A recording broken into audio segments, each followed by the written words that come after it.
You ask Tiger to solve. This deals with linear equations with one unknown. The final result is t equals -2. Let's solve it step by step. Group all constants on the right side of the equation.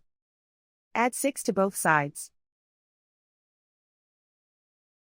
Simplify the arithmetic.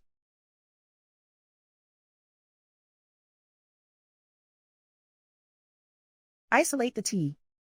Multiply both sides by inverse fraction 2/1. Group like terms.